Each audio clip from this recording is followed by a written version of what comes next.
Pushback, niechęć, frustracja.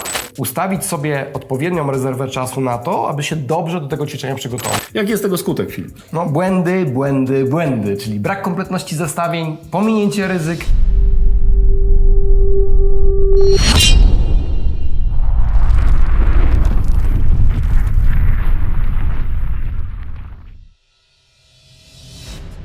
Cześć, witamy na kanale Gierce Ninja. Ja nazywam się Andrzej, a to jest mój kolega Filip, cześć. Witamy w odcinku, w którym opowiemy o 5 błędach w podejściu do przeglądu uprawnień w systemach ERP, takich jak SAP. Jest to odcinek na poziomie ekspert. Jeżeli chcecie się dowiedzieć, czego unikać, gdzie czekają na Was pułapki, jakie błędy zostały popełnione podczas realizacji przeglądu uprawnień użytkowników w systemach klasy ERP, to ten odcinek jest dla Was.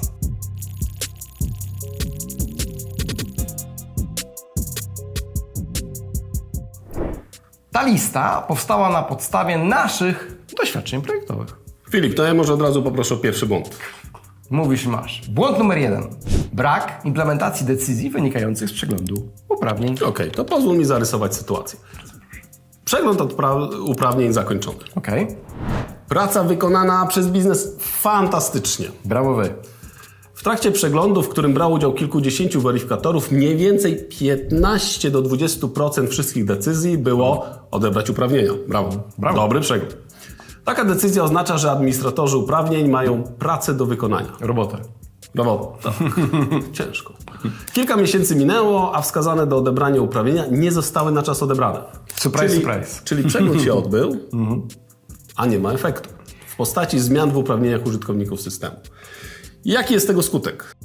No niedobry, Andrzej. Niedobry. No tak, przede wszystkim podważenie wyników takiego przeglądu, zakwestionowanie podejścia, niezaliczona kontrola, czyli niepokryte ryzyko, że nadmiarowe uprawnienia zostały odebrane na czas. To może nawet powodować generowanie nawet gorszych jeszcze zagrożeń ze strony audytora. Mamy teraz czytelny dowód, że weryfikator biznesowy zażądał odebrania uprawnień, tak, swoją decyzją przypieczętował taką decyzję, a one do kolejnego przeglądu nie zostały odebrane.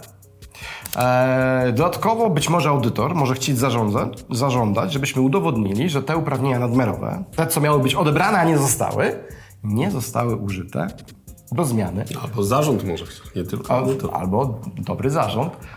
Nie zostały użyte do realizacji transakcji w systemie SAP ERP. No dobrze, a możemy coś zrobić, żeby tego uniknąć? Jest jakieś... No ja bym zaczął od monitorowania postępu z prac w ramach implementacji tych decyzji. To najlepiej albo w cyklach tygodniowych, miesięcznych, a już takie absolutne minimum, to na pewno trzeba to sprawdzić przed kolejnym przeglądem. No tak. Czyli jeżeli weryfikator zlecił odebranie uprawnień dla konkretnego pana Janka. Zastanawiasz się, kim jest Janek? Historię Janka i jego kariery opowiedzieliśmy w odcinku na poziomie podstawowym. To być może o tym pamięta i jeżeli to zobaczy przy kolejnym przeglądzie, że te uprawnienia miały być odebrane, one zostały, to może być sfrustrowany. Delikatnie mówiąc. Szczególnie jeżeli takich przypadków jest więcej niż jeden. Można tutaj się oczywiście wspomagać, bo niektóre narzędzia klasy GRC to mają. Taki raport, który pokazuje decyzje, jak i ich status implementacji w systemie, czyli które już zostały zaimplementowane i uprawnienia zostały odebrane, a które jeszcze są w trakcie. No taki raport faktycznie byłby tutaj bardzo pomocny. Zdecydowanie. I to by rozwiązywało ten problem numer 1. Okej. Filip, to ja poproszę teraz o ten najczęstszy problem numer 2. Okej. Raport uprawnień ma 20 000 stron. Ile? Sporo. Jaka jest nasza sytuacja? No przede wszystkim źle oszacowaliśmy zakres przeglądu. Podejście polegające na zrzuceniu wszystkich dostępnych uprawnień dla użytkownika, również tych ogólnych, takich, które ma każdy użytkownik, no tutaj jakby zostało przyjęte, a teraz wskutek tego oczekujemy tej weryfikacji tych przepisań przez użytkowników biznesowych. Jeżeli przegląd wykonywany jest po raz pierwszy, to brak zrozumienia, czy też konsultacji, czy to z audytorem, Czy z biznesem. czy z biznesem, dokładnie. W zakresie ryzyk do weryfikacji, brak analizy wielkości tych zestawień, które chcemy wysłać, przed ich wysłaniem. Przygotowanie technicznych nas ról bez odpowiedniego opisu biznesowego. Andrzej, jaki jest tego skutek? pushback, niechęć, frustracja i w ogóle odmowa wykonania takiego przeglądu. Ogólnie weryfikujący po tym, jak dostaną taką gigantyczną ilość technicznych informacji podanych w zupełnie nieczytelnej formie, mogą albo wykonać przegląd na zasadzie wszystko ok, nie zagłębiam się. Szybki przegląd tak zwany. Tak, nie da się dotknąć, żeby się nie ubrudzić. Albo nie być w stanie w ogóle go przeprowadzić. W efekcie nadal mamy ryzyka w systemach, zastrzeżenia audytorów, zastrzeżenie zarządu, a jeszcze dochodzi niechęć biznesu do wsparcia IT w tej kwestii. Filip, czy coś z tym można zrobić? No, na pewno. Myślę, że przede wszystkim skonsultować z audytorem wewnętrznym i zewnętrznym zakres przeglądu do realizacji. Na przykład w pierwszym roku koncentrujemy się na ryzykach wysokich czy krytycznych, bo wiadomo, że tych decyzji o odebraniu, tak, wspominałeś, w 20% będzie bardzo dużo, więc zacznijmy może w mniejszym zakresie, odbierzmy trochę tych nadmiarowych uprawnień, a dopiero potem w kolejnych latach bierzmy ten zakres szerszy. Strategia małych kroków. Zawsze zalecana, tak? Skonsultujmy się z tymi weryfikatorami, być może oni mają jakieś osoby, na których mogliby delegować część tej pracy do wyglądu. Podzielmy to też obszarowo na mniejsze obszary. Skonsultujmy się z takim weryfikatorem, czy on jest świadomy, że on dostanie te pozycje, że on wie, które No dostanie. może przygotujmy jakieś odpowiednie opisy, ryzyk, ról. Dokładnie. I w takim języku zrozumiałym dla osób z biznesu. Dokładnie, szkolenie na przykład, nie? Szkolenie, w którym powiemy o tych uprawnieniach więcej, tak? Czy też przygotujemy te opisy, o których... No tak, to zdecydowanie to wszystko powinno pomóc, żeby jednak ten cały przegląd był bardziej business friendly. Tak, no i nie miał 20 stron ten raport. Dokładnie. Andrzej, zatem jaki jest kolejny błąd? Kolejny błąd, który się pojawia w tym procesie, to jest losowy wybór weryfikatorów. Czyli mamy taką sytuację. Nie przeprowadzono analizy, kto i jakie dane powinien dostać. Okej. W podziale czy to na użytkowników, czy na obszary biznesowe. W efekcie osoby przeprowadzające recertyfikację uprawnień nie mają pojęcia lub nie czują odpowiedzialności za obszar, który weryfikują. Tak. Jaki jest tego skutek, Filip? No wiesz, to na pewno brak merytorycznej weryfikacji uprawnień lub duże koszty całego tego procesu. Każda taka pojedyncza pozycja źle przypisana do nieprawidłowego weryfikatora, wiesz, trafia do administratora. On musi ją potraktować indywidualnie. Pamiętajmy, że w takim przeglądzie to jest często kilkanaście, a nawet kilkadziesiąt tysięcy pozycji, więc każda taka pozycja... No i jest presja czasu. I wtedy jest presja czasu, żeby zdążyć w tym przeglądu, więc administrator musi tą pozycję traktować indywidualnie, może inną osobę ustalać. Tak jak mówisz, jest pod presją czasu. I tutaj skutkiem jest to, że my takiego przeglądu nie wykonamy lub go nie wykonamy, wiesz, w całości, tak? No dobrze, no to teraz się zastanówmy, Filip, co my z tym możemy zrobić. No, co możemy zrobić? No przede wszystkim, jakie tutaj są dobre rozwiązania? No, nie obędzie się bez zainwestowania czasu, tak, i zasobów w odpowiednie przygotowanie takiego przeglądu. To jest coś, na co w ogóle wiele firm bardzo małą uwagę zwraca, wiesz. Przegląd kojarzy mi się od razu z wykonaniem, a tak naprawdę to trzeba odpowiednio przygotować, zaplanować, spotkać się z tymi weryfikatorami biznesowymi. To zadanie też ma swój ciężar gatunkowy. No. Tak, bo to trzeba w czasie, wiesz, przewidzieć. Powiem Ci nawet więcej, że więcej czasu zajmuje to przygotowanie niż faktyczny przegląd. Spotkać się z tymi weryfikatorami, omówić pozycje, które oni będą mieli do weryfikacji. Przeszkolić nowych weryfikatorów. Przeszkolić nowych, zastanowić się, czy nie wciągnąć w to kolejne osoby, upewnić się, że wszyscy weryfikatorzy nadal pracują, tak, przed dystrybucją tych danych, tak. Zweryfikować, czy zakres tych danych nie uległ jakimś istotnym zmianom, czy, nie wiem, ryzyka się w jakiś sposób nie zmieniło.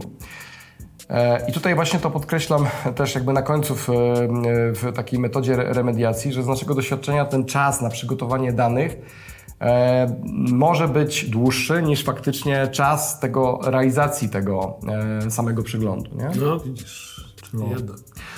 No dobrze, Filip. No to przejdźmy do kolejnego błędu, czyli to, co audytorzy lubią najbardziej, czyli niezaadresowane asercje, takie jak kompletność czy spójność danych w przeglądzie. Czyli... Błąd numer 4. Brak kompletności, czyli pominięcie ryzyka lub użytkownika w przeglądzie. Andrzej, jaka tutaj sytuacja? Sytuacja jest taka, że mamy brak analizy i weryfikacji danych gotowych do wysłania. Okay. Przy bazie na przykład 100 ryzyk łatwo jest jakieś pominąć. Może się okazać, że jakiś użytkownik był zablokowany, no nie wiem, miał błędne 3 próby logowania i ktoś go wyciął z przeglądu. Możemy też przyjąć, że ryzyka nie zostały ujęte lub ich aktualizacja, ich definicji też nie była uwzględniona w przeglądzie. I teraz jaki mamy tego skutek? No, znowu, jeżeli nie jesteśmy w stanie udowodnić, że przegląd był zrealizowany kompletnie, gdy ta kompletność jest podważona, no to istnieje całe jakby wysokie ryzyko, że cały wysiłek włożony w realizację tego No przeglądu... tak, bo jak było złe ryzyko, no to decyzja też była niesłuszna. Dokładnie. I może być zmarnowany. W takiej sytuacji, gdy audytor podważy zgodność lub kompletność takiego przeglądu, konieczne może być po pierwsze ponowne wykonanie całego tego procesu. Cudowna informacja. To nie tylko wiąże się z dodatkowymi kosztami i wysiłkiem, ale również opóźnia osiągnięcie tego ostatecznego celu, czyli zaadresowania ryzyka nadmiarowych uprawnień. To może z kolei wpłynąć negatywnie na reputację czy to samego działu, czy firmy jako całości. No tak, i jak nie chcemy mieć tej życiowej szansy zrobienia tego jeszcze raz lepiej, to może troszkę więcej faktycznie poświęćmy czasu na analizę kompletności tych ryzyk przed ich wysłaniem. No dobrze, czyli tak jakbyś miał spuentować, co można zrobić, żeby tego uniknąć tego błędu? No znowu, podkreślaliśmy w poprzednim błędzie ten czas i zasoby wymagane do odpowiedniego przygotowania takiego przeglądu. Ja bym właśnie tego nie marginalizował. Uważałbym, że tutaj są potrzebne do zaangażowania 2 czy 3 osoby w ten proces przygotowania tych danych, zweryfikowania kompletności tych ryzyk. No przydałoby się przynajmniej ilościowo, prawda? Sprawdzić, czy wszystkie ryzyka... Czy każdy na przykład się pojawia ryzyko, prawda? Każdy z tych 100 przykładowo, które mamy, prawda? Czyli w ogóle zadawać sobie tego typu pytania jakościowe, ustawić checklistę z kryteriami jakościowymi dla danych, tak? Czy my adresujemy wszystkich użytkowników, czy adresujemy wszystkie ryzyka, czy mamy to, co chcemy zrobić, czy to jest aktualne, czy jakieś ryzyko się nie zmieniło, czy coś nie doszło. Ustawić sobie odpowiednią rezerwę czasu na to, aby się dobrze do tego ćwiczenia przygotować. A najlepiej, jeżeli coś nas pilnuje w tym procesie, czyli jakieś narzędzie. I tutaj przechodzimy, Filip, chyba do ostatniego na dzisiaj, 5. błędu. Przechodzimy zatem do kolejnego błędu, ostatniego przygotowanego na dzisiaj, czyli... Błąd numer 5. Ograniczone wsparcie narzędziowe, czyli brak automatyzacji procesu weryfikacji. Okej, czyli pozwól mi tutaj naświetlić troszkę sytuację. Czyli mamy zestawienia przygotowane ręcznie w plikach, no na przykład Excel, które potem trzeba dzielić, wysyłać, uzgadniać i konsolidować. Ta praca jest realizowana dla wielu systemów, przez kilka osób. No, a co za tym idzie o błąd? Nie trudno. Jaki jest tego skutek, Filip? No, błędy, czyli brak kompletności zestawień, pominięcie ryzyk i użytkowników, frustracja po stronie weryfikatorów. Być może większy koszt po stronie naszych kolegów audytorów, polegający na tym, że muszą jakby wykonać dodatkową pracę, aby zweryfikować takie zestawienia. No i większe obciążenie dla nas, żeby im wykazać, że to zestawienia były faktycznie kompletne. Tak, między innymi dlatego, że pewne dane mogą na przykład po 6 miesiącach, nie wiem, tyle powiedzmy trwa taki przegląd, czyli od momentu tego uruchomienia tej weryfikacji. No ręcznie robione na pewno. Tak, no myślę, że spokojnie. Trudno jest udowodnić bez odpowiedniej dokumentacji, jaki był stan uprawnień wtedy na tamten moment w systemie, który się zmienia, przypomnę, każdego dnia. Ile było osób i ryzyk od momentu uruchomienia takiego przeglądu uprawnień. Filip, a teraz z twojego jakże bogatego doświadczenia, co można zrobić, aby uniknąć takiego błędu? Czy tutaj masz jakieś propozycje? No wiesz, zawsze na brak automatyzacji rozwiązaniem jest automatyzacja, czyli rozważenie... Automatyzacja. Rozważenie wdrożenia narzędzia do wsparcia takiego procesu uprości ono i przejmie kontrolę nad procesem pozyskania, przetwarzania i generowania takich danych z systemów źródłowych i przekazywania ich do naszych weryfikatorów biznesowych. A także dostarczy ono kilku przydatnych funkcji, które ułatwią taki przegląd. Może AI. Może. Też. Może. Ale zanim do AI, to bardzo przydatny byłby tutaj na przykład ten raport, ta historia podejmowanych decyzji z poprzedniego przeglądu. Jasne. Czyli weryfikujący widzi, jakie decyzje podejmował poprzednio. Kolejna rzecz, która to bardzo przydatna informacja związana z tym, czy dana transakcja była wykorzystywana przez użytkownika, czy nie. Bo jeżeli nie była, no to zdecydowanie łatwiej ją odebrać. Dokładnie. Kolejną taką fajną funkcjonalnością, którą da nam narzędzie, jest raport ze specyfikacji technicznych do odebrania uprawnień. Czyli taka informacja o tym, jakie technicznie uprawnienia należy odebrać, aby to ryzyko z systemu wyeliminować. No to jeszcze wiele takich funkcjonalności mamy, natomiast tutaj zapraszamy do naszego filmu na poziomie zaawansowanym, tam gdzie prezentujemy to już bezpośrednio w narzędziach. Dobrze, Filip, to byłby ostatni z naszych 5 błędów, które przygotowaliśmy w dzisiejszym odcinku. Zachęcamy do zgłaszania Waszych propozycji. Dziękujemy Wam bardzo, że byliście z nami, wytrwaliście do końca. A tym, którzy jeszcze tego nie zrobili, zapraszamy do subskrybowania naszego kanału. Cześć! Cześć.